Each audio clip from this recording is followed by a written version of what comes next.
How's it going, Dada 5000? My name is Kelsey McCarson. I cover combat sports for Heavy. Hey, listen, everything is going great, supercharged, super excited, looking forward to, putting on another great event, 9/11 down here in South Florida, James L. Knight Center.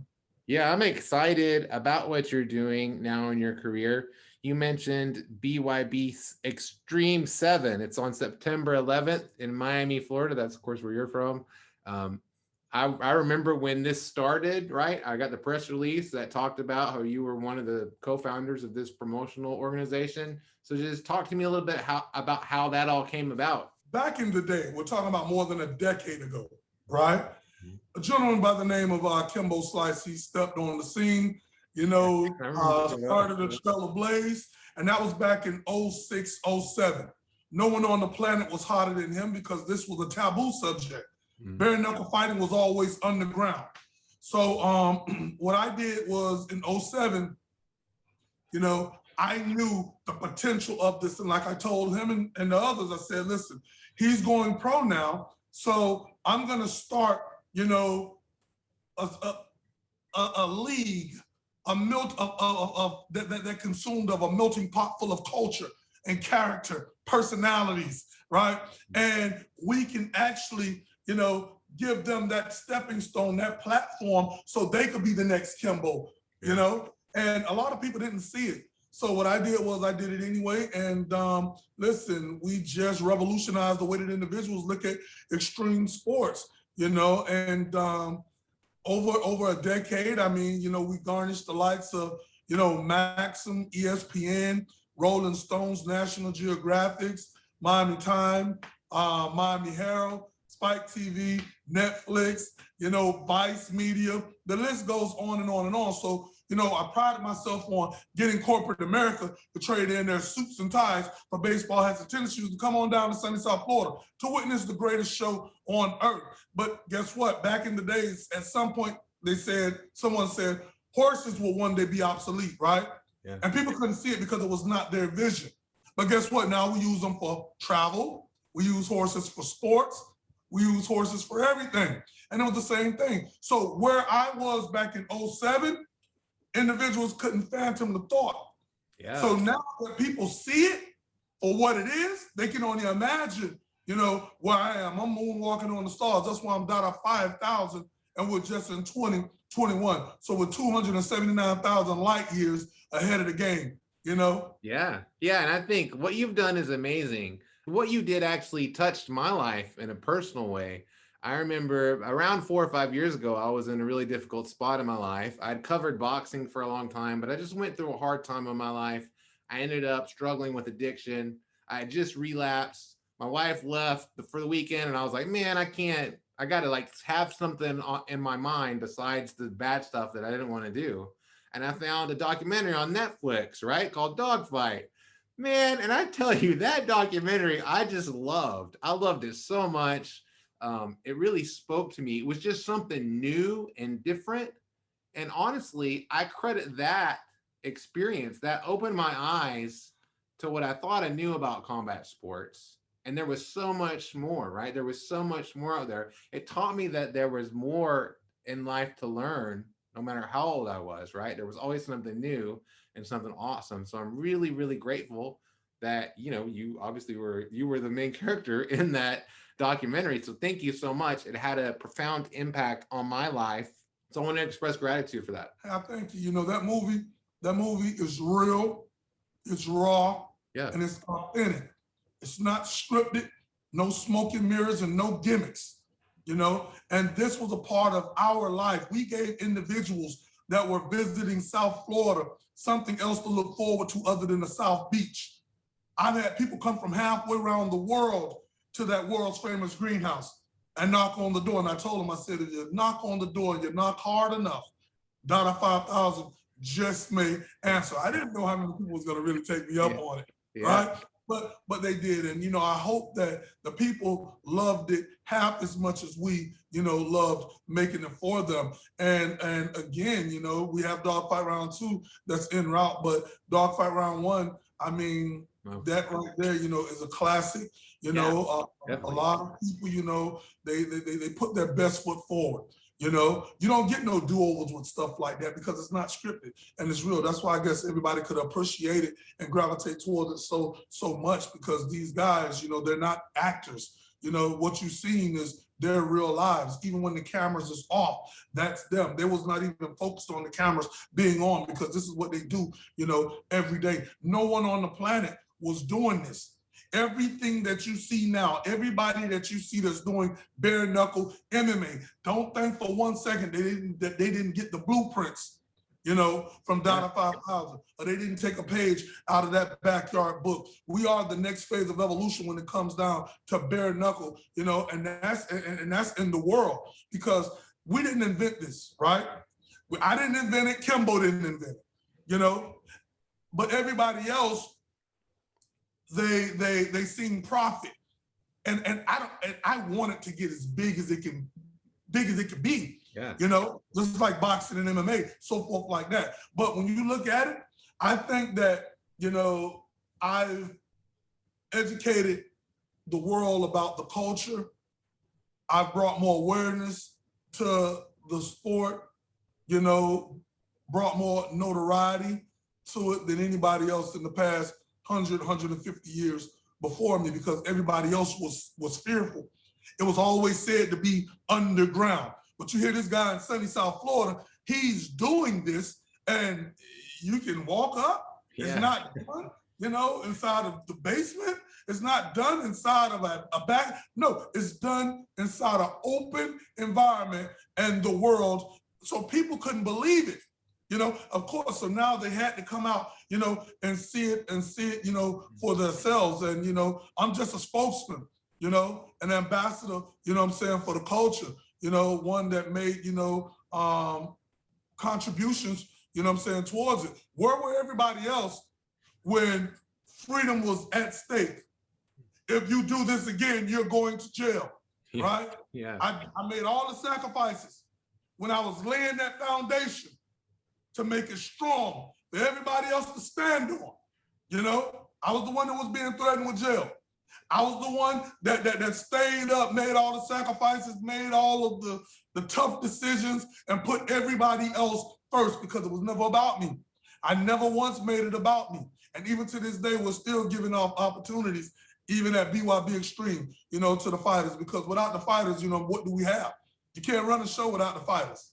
Yeah, and you've done a great job. And of course, now you don't have to worry about being threatened with jail, because you're sanctioned by the, I guess, the Florida State Athletic Commission or whatever it's called. Yes. There. So that's great. And I love bare knuckle boxing, and even Jorge Masvidal's bare knuckle MMA, or there's another bare knuckle boxing organization out there too that's doing a lot of stuff. I love it because it gives opportunities for fighters that otherwise wouldn't have the opportunity to do the thing that they love. I mean, that's what you started doing originally, that I love so much in the first place, right?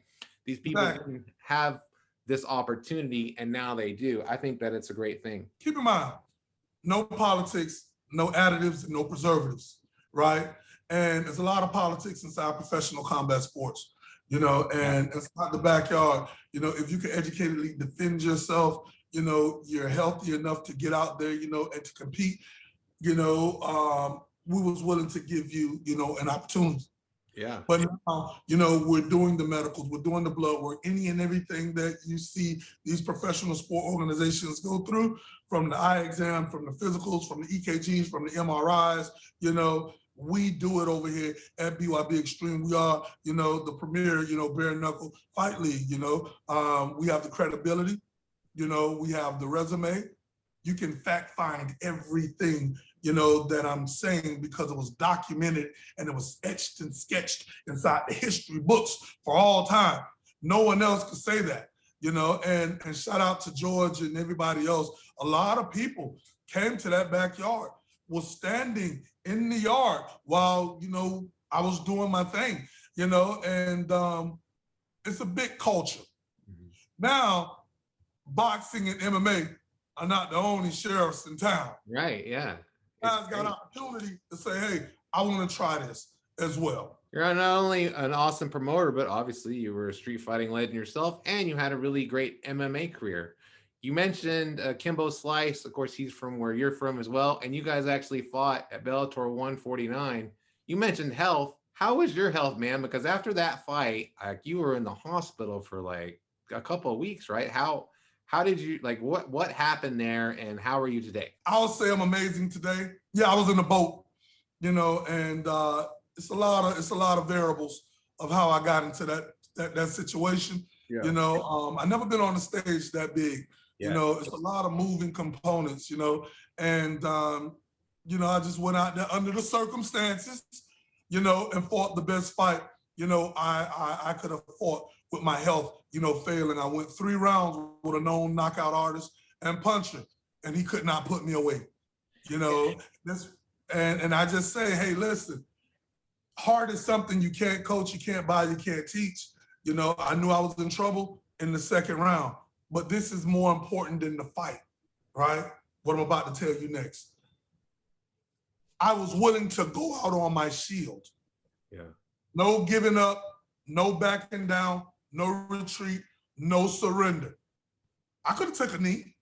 No. I said to myself in the 2nd round, either this guy is gonna knock me out or I'm gonna die in this ring. Those are the only 2 options. Either you knock me out or I die. Yeah. Giving up was not even in the equation. That's the difference between myself and a lot of other individuals out there. That's the difference from the guys that fought inside the backyard that's now breaking into. That's the difference between a George Masvidal and another individual. Yeah. When you look at, Jose Bruce Leroy, when you look at Renee Level Martinez, when you look at White, listen, these guys, from the mean streets of South Florida, we just made different. Yeah. Not saying that you don't have no other tough individuals out there, but when we get into something and we commit, we're gonna see it all the way through. So it's like, RIP to Ferg, but I'm the last one left, of the 2 that created this dynasty. And my health is great, and we're working on something real special, for the peoples.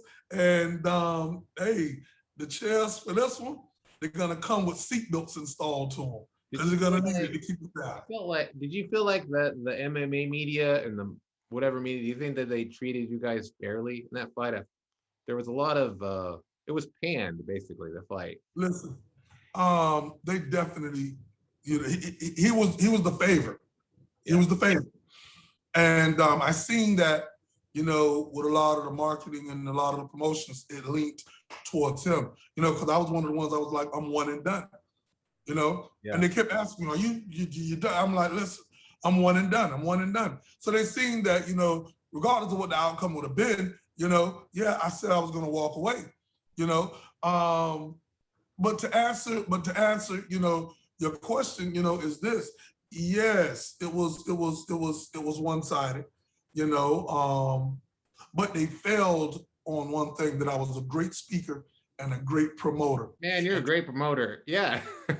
Even if you minimize my time, if you give me 5 minutes and you give him 12, I'm gonna make more impact with my 5 minutes. Well, really about 4 minutes and 20 seconds, because you're gonna, I'm not talking to myself, So at the end of the day, it's like my interview, Scott Coker said this. He said this: Dada, your interviews are more exciting than most fights. He said, we've sold this place out. Kimbo has been here before. Gracie has been here before. Shamrock has been here before. And this was the highest rated show in Spike TV history. The highest gate for 2 guys that are not real MMA fighters. Yeah. To do those numbers, you know what I'm saying? I mean, people got to salute that, in itself. Man, I remember it was amazing, the build up to that fight. And then, but you and Kimbo had a personal relationship, right? And then during the promotion, things got pretty heated. How was your relationship after that? I know he died a pretty short time after that fight. Yeah, roughly about 3 months after. Here's the thing, when I was rolling with Kimbo, we traveled everywhere. And he would often say, hey, I'm a room with Dada, right? Yeah. So we would talk. we come from the same place. Yeah. You know, a lot of these newer faces that hadn't gravitated, oh, that's good. But we come from the same place. You've been knowing me, you know what I'm saying, forever. So it's like you had a good rapport. We could have talked, communicated. He knew I was a sharp dude. Yeah. So it's like the individuals that could not, you know, control him because he had good people around him, like myself and a few others, they couldn't tell us not to come. He had to tell us, y'all gonna stay home on this trip, right?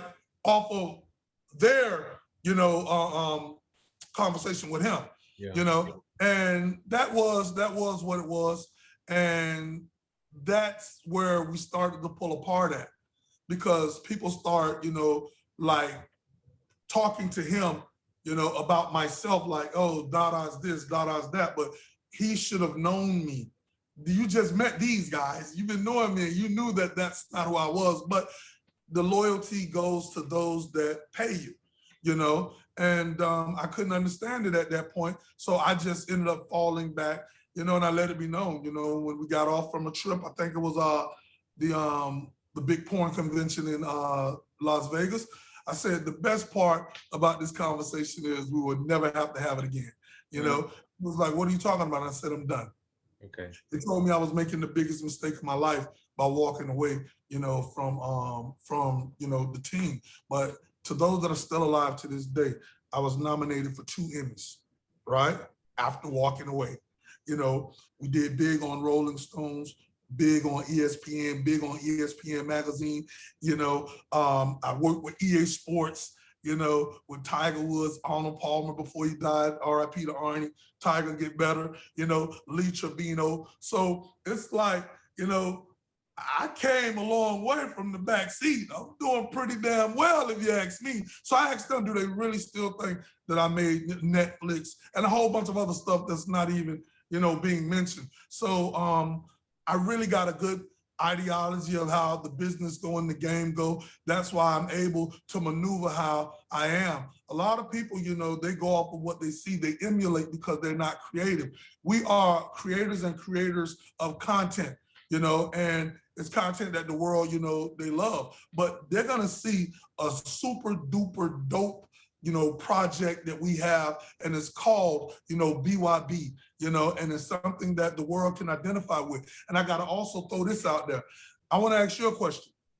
Okay. Boxing is a sport, right? Yes. And so is MMA.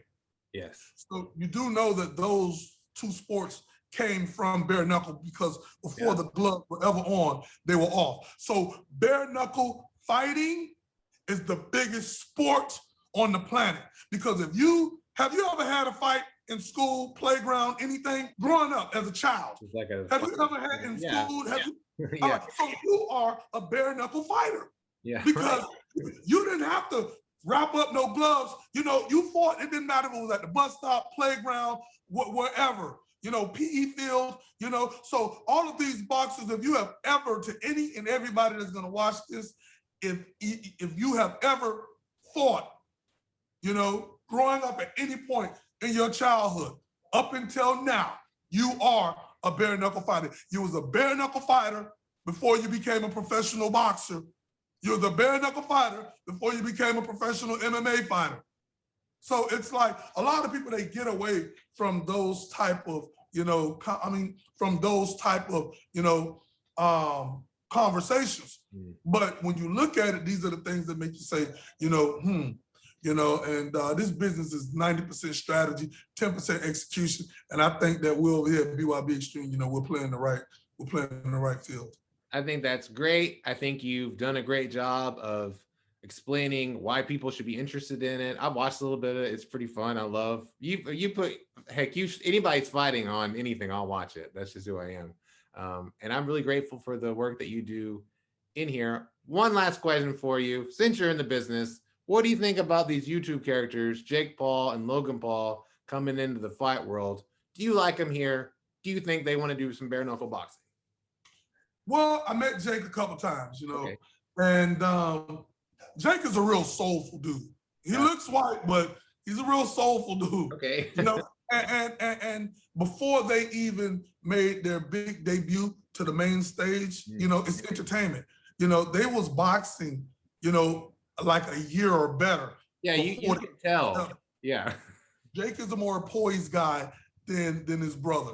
You know, he takes it more serious. And it's entertainment, right? It's sports and entertainment, because hockey is sports and entertainment. Bicycling, you know, track and field, you know, football, basketball, everything is sports and entertainment. They're just focusing more on the entertainment. Yeah, it's sports, but you know, he come from the Disney world and he became a YouTuber. Some of these guys, you know, I seen the YouTube versus TikToker setup. These guys, most of them, they knew exactly how to punch. They was turning their hands over and all. Now they want to do it again. So I think that, you know, it's a lane for them. I don't know how long, you know, I think that because of how he entered into the game, if he lose, it's over. Yeah. As long as he's winning, he'll get another lifeline to go on to the next, you know. And then it's strategy, because the first guy that he fought didn't have no skills. Then he got Nick Robinson. Then he got the other dude from the MMA, you know. Ben Askren. So I think that, you know, Tyron Woodley, you know, is his biggest test today. I think that when he get past Tyron Woodley, you know what I'm saying? I mean, like Birdman say, they're gonna have to start putting some respect on his name. And you see, he said he got a list. Yeah. You know, listen, he has character. He's forget his talent, but he's likable. He's not the best. He's the best liked or the best hated. People are gonna tune in. He has character. He has personality. Yeah, well, that's taking him a long way. I feel the same way about it. I love, if anything, a lot of people are rooting against the guy, and anytime somebody can do something, people are rooting against you. I think that shows a certain kind of character. You know what? Before we close out, BYB Extreme, right, is the next phase of evolution for bare-knuckle brawls all over the world. And we have a tournament that's coming to a head. It will be concluded September the 11th, right, at the James L. Knight Center. Out of a tournament, you have two guys that are last standing. And both of these guys are original bare-knuckle fighters from the backyard. Right. And they're going to go toe-to-toe, you know, Rene Right Boy Rodriguez versus Jomi Escobar. And we have a star-studded, you know, lineup of undercards and so forth like that, you know. And to everybody, you know, if you've heard about the backyard, if you've heard about Dada 5000 and these guys, you know, come out September the 11th and witness it for yourself. This is the greatest show on earth. You know, nothing else compares. When it comes to bare-knuckle BYB Extreme, we make the weekends. You can get your tickets at bybtickets.com. Fight night, we dropping bombs. Dada 5000, thanks for doing what you do. Keep doing it. He's the Street 5 legend. I'm Kelsey McGarson. This is Real Talk.